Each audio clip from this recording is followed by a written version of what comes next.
우리 오늘 봉독하신 말씀 속에 대제사장이신 주님에 관한 말씀을 기록해두고 있습니다. 구원의 주님이신 것을 저와 여러분이 너무 잘 알고 있고 대부분의 성도들이 잘 알고 있습니다만, 그러나 우리의 주님이 대제사장으로서 계시다라는 이 사실은 의외로 잘 알려져 있지 않습니다.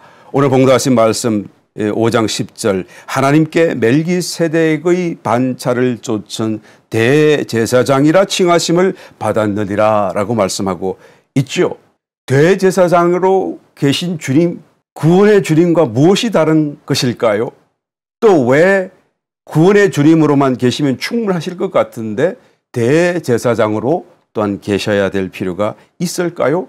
더더군다나 봉독하신 말씀 11절에 보게 되면 멜기세덱이라는 단어가 나오죠. 멜기세덱. 그 멜기세덱의 반차를 쫓은 대제사장이다라고 말씀하고 있습니다. 여러분, 멜기세덱이 누구며 멜기세덱의 반차, 그 어떤 계보를 따라 또 그의 어떤 순서 속에 주님이 나시고 또한 대제사장직을 가지신다라는 그 의미가 무엇인가라는 것을 우리는 한번 살펴보아야 될 것입니다. 오늘 이 내용이 바로 정말 구원의 완성, 완전한 구원으로 가는 길 가운데 세세한 설명이 되고 또 우리의 더 분명한 이해를 가져다 줄 수 있기 때문에 하나님께서는 이와 같은 내용을 오늘 이 히브리서를 통하여 다시 한번 더 기록해 두고 계시는 것입니다.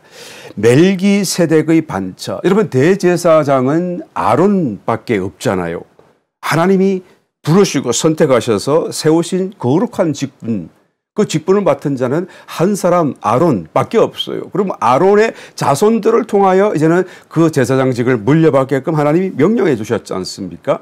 그러면 멜기세덱은 어떻게 제사장이 될 수 있었는가라는 거예요.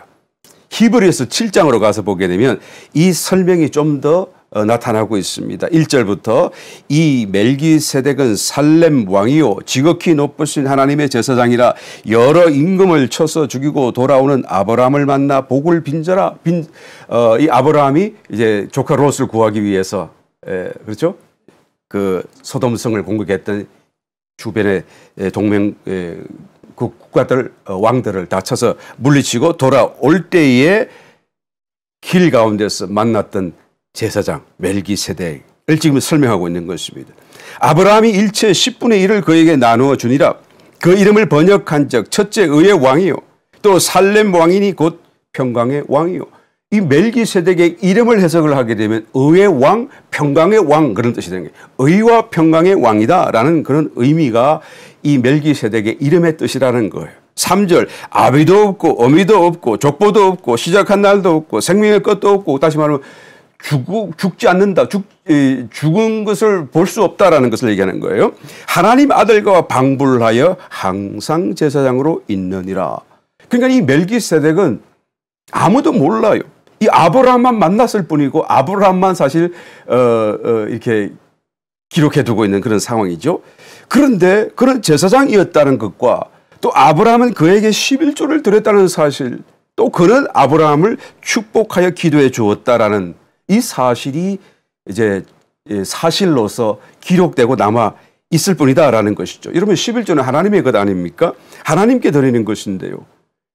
그 멜기세덱에게 11조를 드렸다는 것은 이 멜기세덱이 마치 하나님의 아들과 방불 같아서 그런 그 의미, 이 의미를 우리 여기서 살펴볼 수가 있는 것입니다. 그의 시작과 끝이 알려져 있지 않은 것은 마치 그의 존재 자체가 하나님의 아들의 예표로 준비하셨다라고 생각할 수밖에 없는 거예요. 그 히브리서 7장 4절 이하의 말씀 더 자세하게 나타납니다. 이 사람의 어떻게 높은 것을 생각하라. 조상 아브라함이 노량물 중 좋은 것으로 10분의 1을 저에게 주었느니라. 이 멜기세덱이 얼마나 높은지를 한번 살펴보자는 것이죠. 아브라함이 그에게 11조를 바쳤다라는 겁니다. 5절, 레위의 아들들 가운데 제사장의 직분을 받는 자들이 율법을 쫓아 아브라함의 허리에서 난 자라도 자기 형제인 백성에게서 10분의 1을 취하라는 명령을 가졌으니. 그러니까 하나님께서 이스라엘 12지파 가운데 레위 지파는 기업을 주지 않으시는 대신에 다른 지파들의 그 10분의 1을 레위 지파에게 이렇게 드리기로 드리라고 명령을 했죠. 레위 지파는 이제 10분의 1, 11조를 받고 사는 거예요. 그런데 그 레위 지파 중에서도 또 제사장으로 이렇게 성별되는 그 사람들에게는 레위 지파가 받은 그 10분의 1, 11조에서 또 10분의 1을 나누어서 그 제사장, 레위 중에 있는 제사장들에게 주었다라는 것이죠. 그러니까 그만큼 레위 지파는 다른 지파에 비해서 하나님께 속했고 하나님 가까이 있고 하나님의 어떤 그런 친밀한 사역자로서 또 그중에서 제사장들은 하나님 앞에 가장 가까운 사람으로서 10분의 1에 10분의 1 그러니까 10분 가장 그 거룩한 어떤 하나님의 성물을 취할 수 있는 그런 축복과 권세를 받았다라는 것이죠. 그런데 6절 레위 족보에 들지 아니한 멜기세덱은 레위 족보가 아니라는 얘기예요. 아브라함에게서 10분의 1을 취하고 그 약속 얻은 자를 위하여 복을 빌었나니 폐일은하고 낮은 자가 높은 자에게 복빔을 받느니라. 누가 복을 받았어요? 복빔을 받았어요. 누가 복을 빌어줬어요?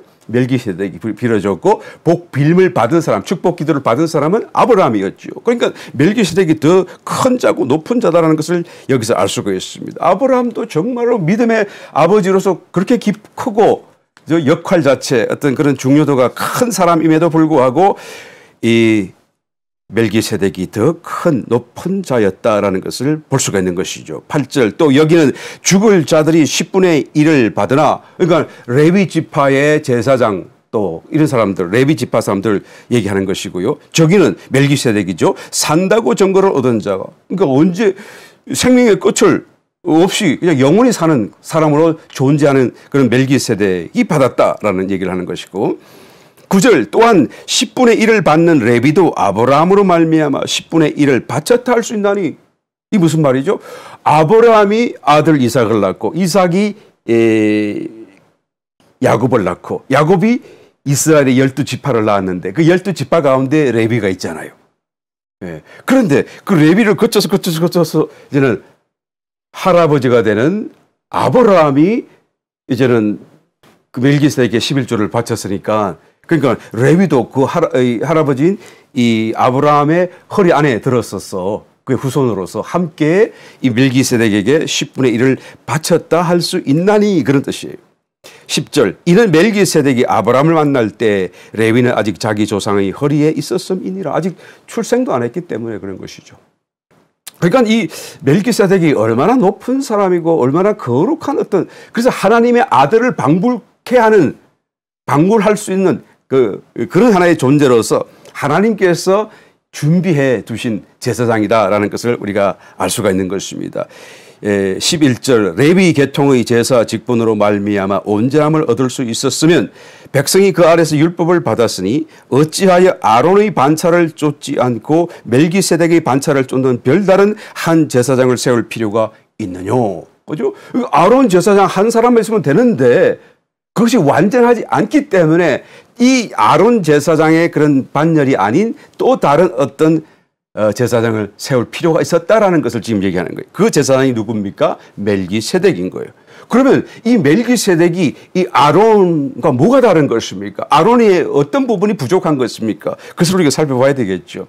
아론은 대제사장으로서 이스라엘의 그런 모든 죄를 어깨에 가슴에 흉패로 또 이렇게 해서 하나님 앞에 이제 짊어지고 나아가서 그 죄를 다 속죄해 주는 어떤 그런 역할을 했던 것이죠.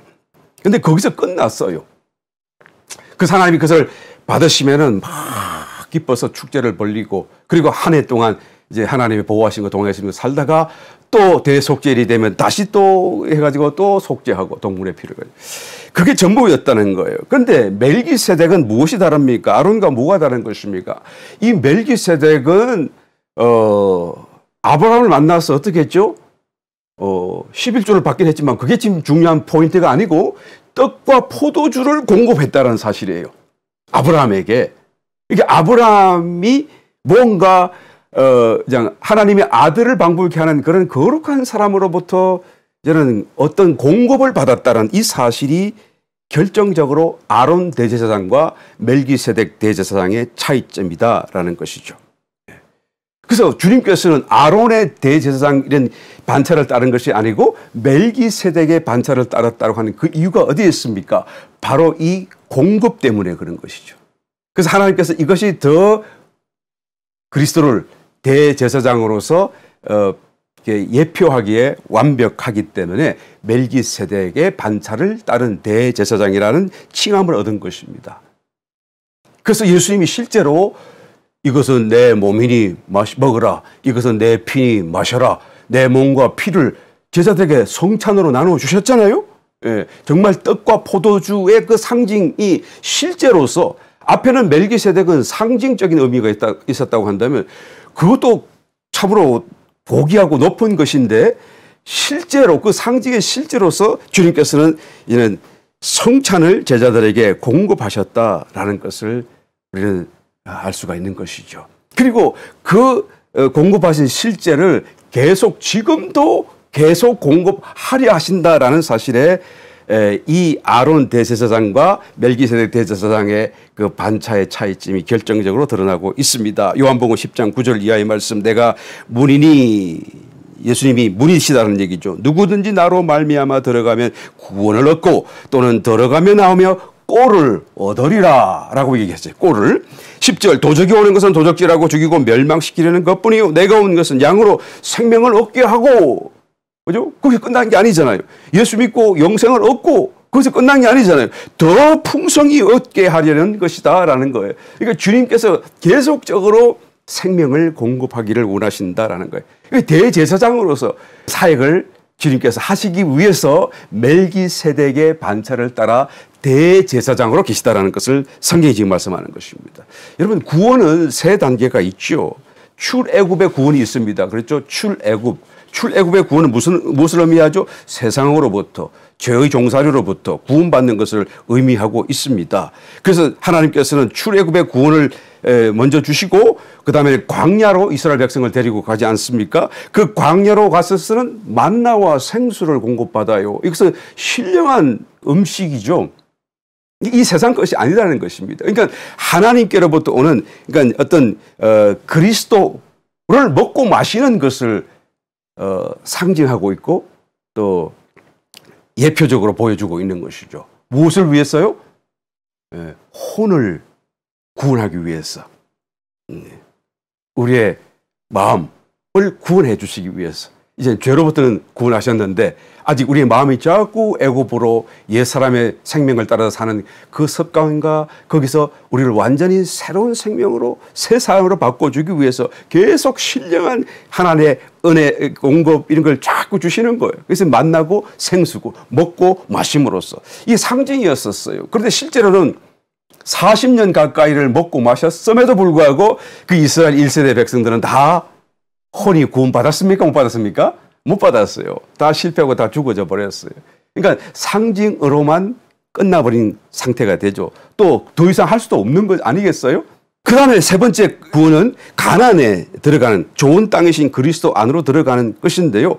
여기서 이제는 정말로 하나님의 나라, 성전 안에 성전을 건축하고 하나님 안에서 살고 하나님과 하나 되고 결혼하고 영적인 안식을 누리는 이런 것을 다 상징하고 있는 것입니다. 그래서 상징이었다라고 한다면 이는 정말로 예수님이 대제사장으로 오셔서 이것을 실제로서 영의 어떤 실제적인 공급을 하기 위해서 이 세 단계를 그대로 이제 실행하시는 것을 찾아볼 수가 있는 것입니다. 성막들, 대제사장이니까 성막들에서 번제단에서 이제는 짐승의 피를 희생하여 제물로 드렸던 것을 예수님께서는 당신이 직접 당신의 피를 쏟으셨고 모든 죄를, 모든 것을 다 속죄하시는 사건을 바로 이루셨어요. 그래서 정말로 이제는 실제 안에서 세상과 죄의 종살이를 끝이게 만드신 거고 영원한 심판에서 우리를 구원하신 사건이 바로 대제사장이신 예수님이 성막들에 보여준 그런 모든 예표를 완성시키는 것입니다. 두 번째로는 그래서 성소로 들어가시잖아요. 그 성소에서는 떡상이 있고 금등대가 있고 금향단이 있습니다. 그 떡상은 무엇을 상징했죠? 그러니까 만나, 영의 양식을 상징했었더랬는데 정말로 예수님께서는 대제사장으로서 이제 그 영적인 양식, 만나로 상징되고 예표된 그 실제적인 영의 양식을 지금 믿는 자들에게 다 공급하시는 거예요. 대제사장이 되셔서요. 예. 그리고 성령의 그 검등대 빛 비추는 거, 그죠? 성령의 빛을 비추심으로써 우리 속에서 무엇이 이제는 어둠이고 밝음이고 선이고 악이고 그래서 우리가 확연히 알 수, 구별할 수 있도록 이제 역사하기 시작하는 것이죠. 그 다음에 금향단의 향기처럼 하나님 앞에 우리가 정말 우리의 영의 기도, 영의 찬미로 하나님, 영이신 하나님을 신령과 진정으로 찬미 드릴 수 있도록 우리를 구원하신 사건. 이게 다시 말하면 우리의 혼의 구원이 실제로서 이루어진 것이 성소에 주님께서 대제사장으로서 사역하신 결과가 되는 것이다라는 것을 알 수가 있죠. 그런데 그것이 끝난 게 아니잖아요. 지성소로 들어가시는 것이죠. 거기는 언약궤가 있고 시언자, 은혜를 베푸는 보좌라는 그 시언자가 법궤 언약궤 위에 있습니다. 그러면 지성소로 왜 들어가셨을까요? 죄가 다 문제가 해결 다 됐고요. 다 그냥 혼의 문제도 다 성소에서 해결되는데 그 지성소로 왜 들어가실까? 우리는 생각해 보게 되죠. 예, 어깨에 견장을 하고 12지파 이름, 그다음에 이렇게 가슴에 흉패를 달고 그 왜 들어가죠?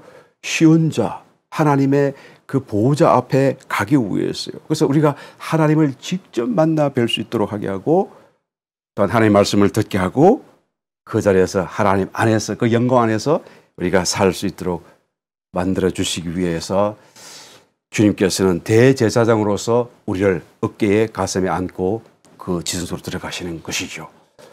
주님이 지금 어디 계신가요? 히브리서 1장 3절을 찾아보게 되면 주님께서는 지금 지성소에 계시다는 것을 우리가 분명히 알 수가 있어요.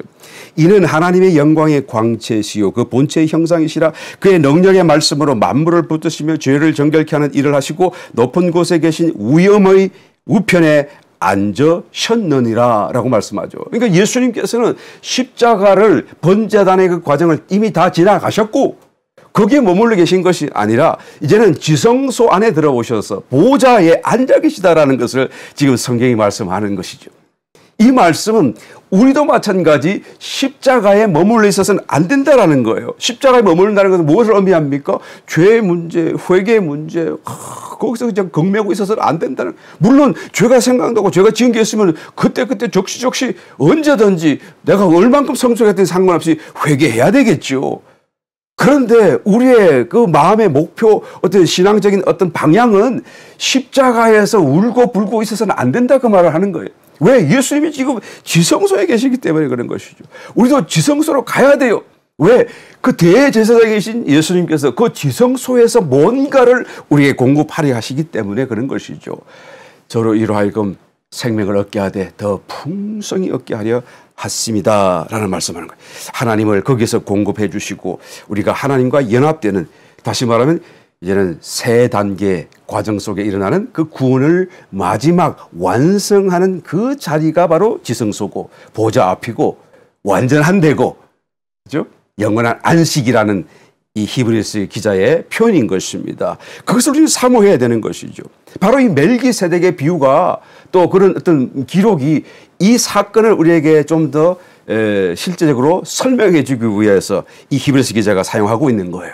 그런데 우리 5장 11절 말씀에 멜기세덱에 관하여는 우리가 할 말이 많으나, 그렇죠? 그러니까 뭔가 히브리서 기자가 많은 영적인 비밀을 갖고 있고 또 설명해 줄 게 많이 있는데 문제는 너희의 듣는 것이 둔함으로 해석하기 어려우니라. 이 말을 다 하면 너희가 알아듣지를 못할까 봐, 오해할까 봐 내가 말을 못하겠다라는 거예요. 그만큼 멜기세덱이 정말 신비로운 존재고 영적인 그런 깊은 의미를 다 안고 있다라는 것을 우리가 추측해 볼 수 있죠. 예, 우리 요단교회 우리 지체분들은 그래도 아예 못 알아듣는 그런 상태는 아니라고 믿습니다. 그래서 지금 벌써 어느 정도 그래도 좀 알아들을 수 있으리라고 분명히 믿어요. 자랑이라면 자랑이고 자부심이면 자부심인데 이게 참 교만해서는 안 되겠지만 그래도 뭔가 우리가 영에 대해서 조금이라도 우리가 좀 더 나아가 있는 것이다라고 우리가 생각한다면 이 멜기세덱에 대해서 좀 더 우리가 이해할 수 있을 것이라고 저는 생각합니다. 그래서 이 멜기세덱의 그 비밀을 따라서 정말로 그 영의 공급이라는 것, 영의 연합이라는 개념, 이런 개념을 설명하려고 하는 것이 바로 이 멜기세덱이다라는 것이죠. 히브리서 5장 12절 때가 오래므로 너희가 마땅히 선생이 될 터인데 너희가 다시 하나님의 말씀의 초보가 무엇인지 누구에게 가르침을 받아야 할 것이니 젖이나 먹고 단단한 식물을 못 먹을 자가 되었도다. 대저절 먹는 자마다 어린 아이니 의의 말씀을 경험하지 못한 자요 단단한 식물은 장성한 자의 것이니 저희는 지각을 사용함으로 연단을 받아 선악을 분별하는 자들이니라. 그렇죠? 지금 멜기세덱에 대한 얘기를 하려고 하는데 너희들이 지금 젖이나 먹고 단단한 음식을 못 먹을 것 같다. 그래서 말을 다 못하겠다라는 말을 하는 거죠. 그래서 그 젖이 뭐고 단단한 식물은 뭔가, 말씀의 초보는 뭐이고 의의 말씀이라는 것은 뭐인가라는 것을 지금 우리는 알아야 돼요. 우리는 알 수 있을 거라 믿어요. 예, 제가 그래서 한번 더 이 말씀에 좀 더 설명과 깊이를 한번 더 찾아 들어가 보려고 그럽니다. 젖을 먹는 상태가 말씀의 초보죠. 신앙의 어린 아이를 위한 상태가 바로 말씀의 초보. 지금 히브리서 기자가 말하는 그런 상태이겠죠. 히브리서 6장 1절 2절 그러므로 우리가 그리스도도의 초보를 버리고 죽은 행실을 회개함과 하나님께 대한 신앙과 세례들과 안수와 죽은 자의 부활과 영원한 심판에 관한 교훈의 틀을 다시 닦지 말고 완전한 데 나아갈지니라. 이 말씀의 초보가 뭔고라고 살펴보니까 지금 히브리서 기자가 설명합니다. 회개에 대한 이야기죠. 뭐 어떻게 회개하느냐, 회개하면 무슨 일이 일어나냐, 뭐 회개에 대한 그 어떤 내용을 얘기하는 것이고, 그다음에 하나님에 대한 신론, 하나님이 누구신가, 어떤 분인가, 어떤 그 성품과 어떻게 거룩하신가, 그런 것을, 하나님에 대한 것을 우리가 공부하는 것을 얘기하는 것이고, 세례에 대한 이야기, 세례를 받으면 또 안 받으면 무슨 차이가 있는가, 안수가 무슨 의미인가, 영적인 실제 안에서는 무슨 어떤 차이가 있는 것인가, 부활, 영원한 심판, 이런 거에 대한 교훈을 계속 공부하는 그 상태가 말씀의 초보고 어린 아이고 젖을 먹는 것이다 라고 말하는 것이죠. 오늘날 말로 하게 되면 주제별 성경 공부하는 그런 수준이라고 말을 할 수가 있겠죠. 물론 여러분 성경은 공부해야 돼요. 신앙 초보자도 공부해야 되겠지만 신학교에 가서는 이것을 더 심화하여 아주 깊이 있게 공부하지 않습니까? 이건 성경 공부가 사실 하자 치면 끝이 없는 것이죠. 왜? 성경이 워낙 방대하고 깊은 내용을 가지고 있기 때문에 그렇습니다만은, 예, 성경은 공부해야 됩니다. 그런데 지금 히브리서 기자는 그 성경 공부를 했으면 다시 닦지 말고 그 대신 완전한 데 나아가라라고 말을 하고 있는 이유가요. 성경 공부를 하는 그 이유가, 목적이 바로 완전한 데 나아가기 위해서 그런 것이다 라는 것을 지금 말씀하는 거예요. 어떻게 완전한 데가 무엇이고 어디며 영적인 실제 안에서 우리가 완전한 데를 간다는 게 무엇을 의미하는가, 신앙 안에서 살아서 간다는 것은가 죽어서 간다는 말인가, 이런 것을 공부하고 공부의 내용이 그것을 분명히 보여주고 또 공부의 그 내용이라고 하는 것은 완전한 데 어떻게 갈 수 있는가라는 그 길을 제시하는 그런 어떤 내용으로 있어야 되는 것이죠. 그냥 사람의 그런 배운 그 지식으로 성경에 대한 개략적인 그런 어떤 설명으로 공부했어서는 그런 의미가 없다라는 것을 얘기하는 거예요. 그러니까 공부하는 이유가 뭡니까? 완전한 데 가려고 하는 것인데, 그런데 공부만 하면 어떻게 완전한 데를 가겠느냐는 거예요. 그러니까 어느 정도 기초가 되었으면은 이제는 그 기초를 가지고 완전한 데 가도록 하라, 그 말이에요. 기도를 어떻게 하는 것인가 공부를 했어요. 그러면 저는 그만하고 기도를 하라, 그 말이죠. 그러니까 기도를 어떻게 하는 것인가 계속 공부만 하고 기도를 하지 않게 되면 여러분 그 공부가 무슨 의미가 있느냐라는 것을 말하는 것입니다. 이게 바로 말씀의 초보, 젖을 먹는 그런 상태라는 것을 의미하죠. 그러면 그에 비해서 의의 말씀이라는 것은 무엇을 의미합니까? 단단한 식물을 의미하는 것이고 장성한 자를 위한 것이다라는 것을 말을 하죠. 그래서 의의 말씀, 장성한 자, 의의 말씀을 먹고 장성한 자는 지각을 사용하여 연단을 받아 선악을 분별한다라고 말씀을 하고 있어요. 지각, 센스예요. 그 영적인 지각, 영적인 센스를 사용하는 것이죠. 그 다음에 연단을 받는다. 그 말은 원어적인 의미에서 김나죠. 김나스틱, 엑서사이즈. 실제적으로 막 땀이 나도록 하는 그런 운동을 얘기하는 단어예요. 그러니까 그냥 대충 하는 운동이 아니라 그냥 열심히 운동하는 것이죠. 그러니까 영적인 센스를 사용하는 그 일을 자꾸 그냥 정말 열심히 반복적으로 함으로써 김나스틱, 김나죠. 연단을 받아 훈련되어져서 그 결과로 선악을 분별하게 된다라는 것이죠. 정말 무엇이 하나님이고 무엇이 하나님이 아닌지를 알고, 무엇이 빛이고 무엇이 아닌지, 무엇이 사단이고 무엇이 내 생각이고 무엇이 하나님 말씀인지를 구별할 수 있게끔 되게 된다라는 것입니다. 그래서 이렇게 의의 말씀, 단단한 식물을 먹는 사람들은 장성한 자인데, 장성한 자는 얘는 정말로 하나님의 길을 분별해내고 자기도 그 길을 갈 뿐만 아니라 또 다른 사람과 함께 그 길을 인도해 갈 수 있는 그런 생명의 풍성함과 넉넉함을 가지게 된다는 것을 의미하죠. 여러분, 이 의의 말씀은 은혜의 말씀이 아닙니다. 예, 축복의 말씀도 아닙니다. 물론 하나님의 말씀은 모두가 다 은혜요 축복입니다만, 구별하자 치면 이 의의 말씀은 그냥 우리가 듣고 은혜롭다, 너무 축복스럽다, 내 마음에 막 소망이 일어나고 막 너무 기쁘고 나의 마음이 편안하고 그런 말씀이 아니에요. 이 의의 말씀이라고 하는 것은, 의라고 하는 것은 항상 죄와 연결되잖아요. 대비되는 말씀이잖아요. 개념이잖아요. 그러니까 하나님의 의 그러면 그냥 심판, 그죠? 예, 그 다음에 심판한 결과로 잘한 사람에게 상을 주고 못한 자에게는 징계와 벌을 내리시는 이런 개념이 의의 말씀. 그러면 바로 그렇게 하나님의 통치, 다스림 그 아래에서 내가 상을 받을까 아니면 징계, 벌을 받을까라는 그런 어떤 면에서 굉장히 심각하고 어떤 면에서는 정말 신랄한 그런 어떤 말씀이 바로 의의 말씀이라고 할 수가 있겠죠. 이런 말씀은 초보 신앙인 사람들은 결코 감당도 안 되고 들을 수도 없고 또 듣기를 원하지도 않아요. 자기들은 그냥 듣고 아이고 오늘 참 은혜 충만합니다. 하나님 말씀 너무 참 좋아요. 이런 정도로만 들으려고 하지. 예, 장성한 자는 이런 것이 좋은 게 아니라 의의 말씀이 좋다라는 거예요. 단단한 식물, 뭔가를 씹어서 먹을 수 있는 젖이나 이유식이나 죽 같은 그런 음식이 아니라, 그래서 어린 자 같은 경우에는 뭐 7년 환란, 그 전에 모든 교회와 성도가 다 단체로 휴거 당합니다. 그런 말 들으면 얼마나 위안이 되고 좋아요. 그렇죠? 나는 좀 부족하지만 교회에 있으면, 그냥 교회에만 열심히 다니면 그냥 나도 다 들림 받으니까 그날이 좀 오기만을 기대하고 좋잖아요. 아주 편안하고 들으면은 이거 아멘하고 막 그렇게만 막. 그런데 사실 그게 성경 말씀이 아니잖아요. 진리가 아니잖아요. 그 진리대로 말을 하자 치면은 7년 환란이라는 게 없어요. 그런 단어도 없어요. 3년 반만 환란이고 그전에도 큰 어떤 환란 같은 그런 현상이 일어나긴 하겠지만, 그러나 7년 환란도 없고 단체로 교회가 다 들림받는 말도 없고, 그러니까 자기가 한 만큼, 익은 만큼, 성숙한 만큼 들림받는 사람은 들림받고 이기는 자 된 사람만 들림받고, 그렇게 되지 못한 사람은 성도라도 지옥 갈 수 있습니다. 이게 성경 이야기인데 그런 이야기를 하면은 말이죠, 아이고 그냥 가슴을 이렇게 닫잖아요 자꾸. 우리 요단교회 지체분들은 다 이미 다 알고 계시고 또 어느 정도 성숙해 있기 때문에 이런 말씀이 오히려 더 달고 오히려 더 기쁘게 여겨지기라고 믿습니다. 이 진리니까 참 성경 말씀인 거예요.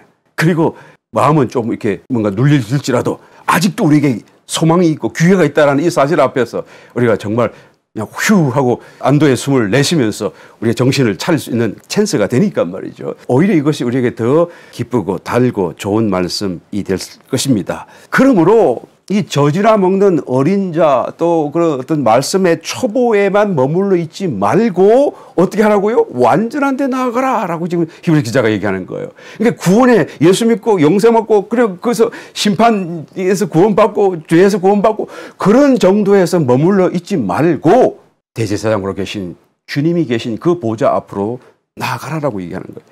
히브리서 6장 1절 이하의 말씀. 그러므로 우리가 그리스도의 초보를 버리고 죽은 행실을 회개함과 하나님께 대한 신앙과 세대들과 안수와 죽은 자의 부활과 영원한 심판에 대한 교훈의 틀을 다시 닦지 말고 완전한 데 나아갈지니라 라고 말씀하는 것입니다. 그래서 우리가 끊임없이 영적인 그런 실행을 자꾸 해야 돼요. 예. 기도의 실행을 해야 되고요. 예. 그것이 우리에게 김나죠. 예, 엑서사이즈, 땀나는 엑서사이즈가 돼서 정말 영적인 지각이 일어날 정도로 우리가 자꾸 그 길을 해 나가야 되는 거예요. 그 옆에서 제가 옆에서 또 성경 공부하고 가르치고 말씀 나누는 이런 내용들은 전부 다 그 가는 길을 격려해 드리는 것이고, 그 가는 길을 좀 더 분명히 제시해 드리는 것이고, 이 믿음을 가지라, 소망을 가지라 막 이렇게 다독이고 막 격려하는 그런 것들이죠. 예. 그래서 결국은 성령님이 우리를 붙들어 주셔야 되고, 또 성령께 우리가 드러남봐야 되고, 또 성령님이 또한 역사하는 그 자리로까지 우리가 이르러야 되는 것이죠. 그것이 바로 구원의 길이고요. 구원이 완성되는 것이다. 완전한 데 가는 것이다. 히브리서 6장 4절 한 번 비침을 얻고 하늘의 은사를 맛보고 성령에 참여한 바 되고 하나님의 선한 말씀과 내세의 능력을 맛보고 타락한 자들은 다시 새롭게 하여 회개케 할 수 없나니 이는 자기가 하나님의 아들을 다시 십자가에 못 박아 현저히 욕을 보임이라. 땅이 그 위에 자주 내리는 비를 흡수해 밭가는 자들의 썩이에 합당한 채소를 내면 하나님께 복을 받고 만일 가시와 엉겅퀴를 내면 버림을 당하고 저주함에 가까워 그 마지막은 불사람이 되리라. 여러분 다시 회개할 수 없다고 그러네요. 여러분 다시 회개할 수 없는 죄가 있을까요? 십자가는 모든 죄를 다 포함합니다. 그렇죠? 또 한 번 구원받으면 영원한 것이죠. 왜? 영생을 받았으니까. 영원한 생명이니까요. 그러니까 한 번 구원받으면 이제는 그 구원을 잃어버릴 수가 없어요. 영생을 받았기 때문에. 그런데 회개할 수 없다니 이게 무슨 말입니까? 이 말씀의 배경과 내용을 다시 한번 우리가 잘 살펴봐야 됩니다. 여기에서 타락했다고 하는 그 타락의 내용이 무엇인가 하면 이 히브리서 기자의 이 기록의 수신자가 되는 그 당시의 그리스도인들 를 살펴봐야 되겠죠. 그 그리스도인들은 유대인 그리스도인들이었었어요. 유대인으로서 태어나면서 구약 율법을 따라 살고 그 지키며 살다가 예수님이 오신 거예요. 그래서 이제 신약적인 성도 그리스도인이 되게 된 것이죠. 그래서 정말로 이제는 그 영이 born again하고 중생하게 되고 이 영을 따라 사는 삶이 되게 된 거예요. 그런데 지금 이 유대인 그리스도인들에게 갈등이 생겼어요. 왜 그렇습니까? 이전의 삶의 방식, 율법을 문자적으로 준수하며 살던, 그래서 안식일을 지키고 음식 규례를 지키고 먹으라는 거 먹고 먹지 말라는 거 안 먹고 그리고 600여걸 세 가지 하라 하지 말라는 이 모든 걸 다 지키면서 살아가던 그런 삶의 방식과 그리고 이제는 예수 믿고 신약적인 성도가 되어서 달라진 이후의 삶을 비교했을 때 여기는 살아계시는 그리스도를 우리가 영 안에서 영적인 감각을 통해서 듣고 순종하고 따라가는 삶이잖아요. 그래서 이 두 가지의 삶 속에서 갈등이 일어나는 것이죠. 물론 이것이 너무나 분명해져 버리면은 갈등이 생길 소지가 없겠지만 아직까지는 그렇게 성숙하지는 못해서 젖먹는 그런 수준이기 때문에 이 둘 사이에서 과연 어느 것이 하나님을 잘 믿는 것이고 하나님의 길인가. 그러니까 순간적으로 이때는 은혜를 많이 받았는데 갑자기 막 혼돈이 되고 막 갈등이 생기기 시작한 거예요. 저도 언젠가 한번 이 볼티모어의 히브리 대학에 가서 잠깐 수학한 적이 있었는데 히브리대 총장 그 어떤 그분이 저한테 찾아와서 이 개인적으로 질문을 하더라고요. 제가 기독교 목사라는 걸 아니까 와가지고 이렇게 한 가지 질문을 해요. 우리 유대교를 믿는 사람들은 다 유대교에서 하라 하지 말라 하는 그런 계명이 있고 규례가 있어서 그걸 다 지키며 산다. 그리고 지키며 살기 때문에 우리는 천국 간다는 걸 확신할 수 있다라고 얘기하는 거예요. 그러면 기독교를 믿는 너희들은 그런 게 없지 않느냐? 뭘 하라 하지 말라는 것도 없지 않느냐? 정해놓은 어떤 그 율법처럼 이렇게 뭐 조항이 있는 것도 아닌데 그러면 너네들은 어떻게 천국 간다고 확신할 수 있느냐? 아무것도 안 해도 그럼 갈 수 있는 것이냐? 라고 이렇게 오히려 약간 비꼬듯이 나한테 질문을 하더라고요. 그렇죠. 자기들이 볼 적에는 우리 영을 따라 그냥 듣고 순종하고 오늘 이렇게 하라 그러면 이렇게 하고 또 내일은 저렇게 하면 저렇게 하고 오늘 이거 했던 일도 내일은 또 안 할 수가 있고 그렇죠. 영을 따라 사는 삶이잖아요. 뭘 정해놓으면 안 되잖아요. 사실은. 예. 선을 행한다는 개념은 그냥 우리 영 안에서 감동 주시는 대로 우리가 중생한 영을 따라 사는 그런 삶이 이 선을 행하는 것이고 하나님 길을 가는 것이고 이게 신약적인 성도의 삶인데 이 영이 거듭나지 않은 이 구약적인 유대인들은 이것을 이해할 수도 없고 또한 받아들일 수 없는 거예요. 이 하나님이 주셨던 그 계명을 따라 딱딱 이거 하라 하지 마라 안식일 지키라 지키지 마라 뭐 이걸 따라서 그대로만 하면 하나님의 말씀을 지킨 것이 되고 지켰기 때문에 천국 가는 보장이 된다라고 그들은 믿는 것이죠. 여러분 과연 율법대로 지키면 천국 갑니까? 네. 아니잖아요. 이 사람들은 그것을 이해할 수가 없는 것이죠. 바로 이런 삶과 이런 신약적인 삶 사이에서 유대인 그리스도인은 두 개를 다 경험했단 말이에요. 그런데 갑자기 갈등이 찾아온 거예요. 예, 돌아가야 될까 말아야 될까. 왜 안 돌아가려고 그러니까 너무 종교적으로 사회적으로 조직적으로 핍박이 다가오고 그리고 내가 굳이 이것을 붙들어야 될 그것이 너무 막연한 것 같기도 하고 영을 따라 산다는 것 자체가 그때는 자기들 손에 성경도 없잖아요. 우리 같이 이렇게 신약 성경도 손에 쥐고 하는 게 아니잖아요. 그러니까 결국 손에 쥔 건 구약 성경인데 그래서 성령의 감동을 따라 산다는 것이 자기들에게 어느 정도 막연하기도 했겠죠. 예. 그래서 유대교로 다시 돌아가려고 하는 그런 사람들이 생겨나기 시작한 것입니다. 여러분 한번 생각해 보시기 바랍니다. 만약에 유대교로 돌아간다고 한다면 어떤 일이 되는 것이죠? 이 사람은 신약적인 born again도 체험했고 하나님 말씀의 어떤 능력이나 어떤 은혜도 받아본 체험이 있는 사람으로서 다시 옛 과거의 유대교 하나의 어떤 신앙 상태로 돌아간다고 하는 것은 이것은 필요 없다는 얘기가 되는 거죠. 해봤더니 그 별거 아니다 그 말이고 역시 우리가 그 문자적으로 적혀져 있는 그 율법을 따라 사는 것이 하나님을 잘 믿는 것이고 천국 갈 수 있는 그런 어떤 보장이 된다라고 말하는 것이 되잖아요. 예, 그렇잖아요. 내가 두 개 다 해봤으니까. 그러니까 확실히 비교해보니까 이게 맞다라고 말하는 것이 되는 것이죠. 그 말은 또 다르게 말을 하게 되면 이것은 아무 소용이 없다라는 얘기가 되는 것이고 그 말은 또 다르게 얘기하게 되면 예수님이 왜 십자가를 졌는지 모르겠다는 얘기가 되는 것이고 그 십자가의 사건을 그냥 공개적으로 현저히 욕하는 사건이 되고 마는 거예요. 내 마음에 그것을 욕할 마음이 없다고 할지라도 이것이 아무것도 아니다라고 돌아가 버리게 되면 마치 그렇게 되는 거예요. 그러니까 이런 사람들은 회개할 수 없다는 얘기를 하는 거예요. 오늘 본문 말씀이. 이런 사람은 회개할 수 없습니다. 왜 회개할 수 없습니까? 예수님을 욕보였기 때문에 그런 것입니까? 그 얘기가 아니고 오늘날 말로 하면 괘씸죄 때문에 그런 것입니까? 그런 말이 아니고 기존의 그 십자가 외에는 다른 십자가가 없기 때문에 그런 거예요. 그걸 자기가 부인했잖아요. 그게 아무것도 아니라고 말했잖아요. 이 기존에 주님이 지신 그 십자가 외에 다른 것이 있을 수도 없고 있을 필요도 없는 그 이유로 인해서 달리 회개할 기회가 길이 없다는 말씀을 하는 것입니다. 만약에 이 유대인이 돌아갔다가 자기 잘못을 다시 깨닫고 회개한다고 한다면 그래서 십자가를 의지한다고 한다면 그러면 정상적인 회개가 될 수는 있겠죠. 그래서 다시 신약적인 성도의 그 영을 따라 사는 삶으로 돌아올 수도 있겠죠.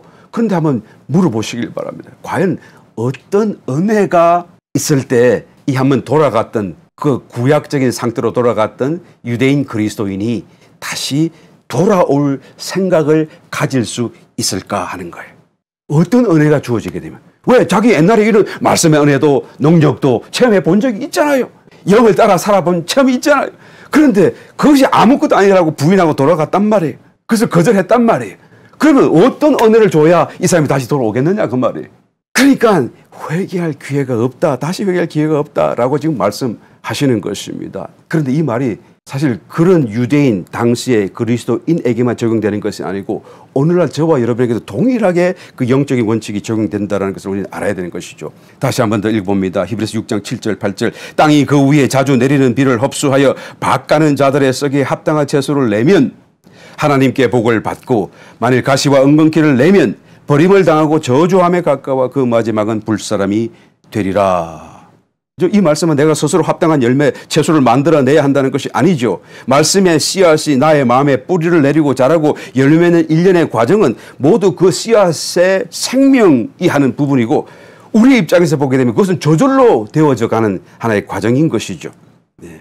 다만 내가 그 성장 과정을 스스로 방해꾼으로서 방해만 하지 않으면 내 속에 심기어진 이 생명의 씨앗, 복음의 씨앗이신 그리스도의 생명이 저절로 뿌리를 내리고 내 마음에 그리고 또 자라서 이제 열매를 맺게 될 것이다 라는 이야기예요.